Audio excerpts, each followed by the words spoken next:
Aditya Degree Colleges, leading companies లో 10,000 plus placements with 13.5 lakhs highest package.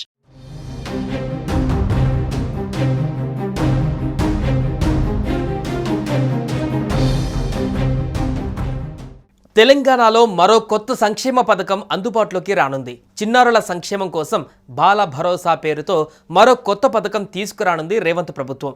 ఈ పథకం ద్వారా 5 ఏళ్లలోపు చిన్నారులకు అన్ని రకాల వైద్య పరీక్షలు ఉంటాయని తెలిపారు మంత్రి సీతక్క. చిన్నారులకు అన్ని రకాల వైద్య పరీక్షలు ఉచితంగా చేయిస్తామని, అవసరమైతే శస్త్రచికిత్సలు కూడా నిర్వహించేలా ప్రణాళికలు రూపొందిస్తున్నట్లుగా వివరించారు.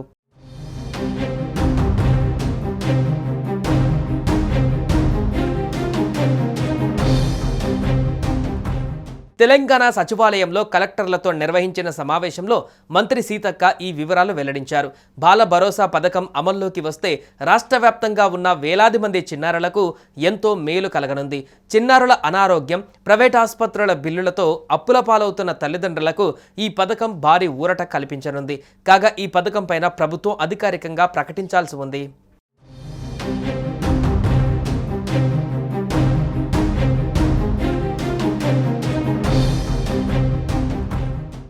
సీతక్క మాట్లాడుతూ ఇందిరా మహిళా శక్తి సీఎం ఫ్లాగ్షిప్ కార్యక్రమం అని, 1 కోటి మంది మహిళలను కోటీశ్వరులను చేసే లక్ష్యంగా కలెక్టర్లు పనిచేయాలని సూచించారు.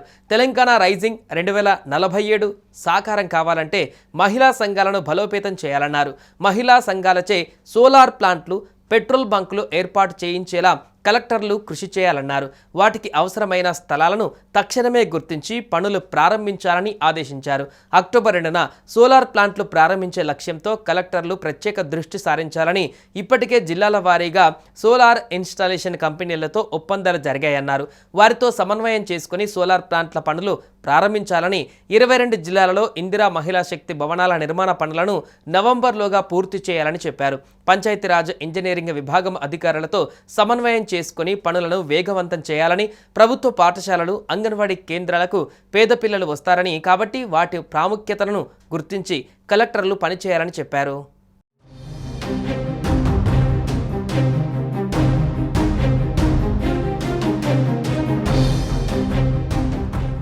ప్రభుత్వ పాఠశాల విద్యార్థులకు యూనిఫారంలను మహిళా సంఘాలతో కుట్టిస్తామని, ఈ విద్యా సంవత్సరానికి సంబంధించి 90% యూనిఫారంలు కుట్టే పనులు పూర్తయ్యాయని మంత్రి సీతక్క తెలిపారు. పాఠశాల తెరిచే రోజు యూనిఫారంలను విద్యార్థులకు పంపిణీ చేయనున్నట్టు తెలిపారు.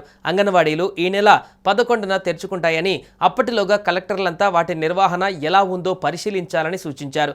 తొలిసారి అంగన్వాడీలకు సెలవులు ఇచ్చామని, కాబట్టి భవనాలను క్షేత్రస్థాయిలో పరిశీలించాలని మంత్రి సీతక్క చెప్పారు.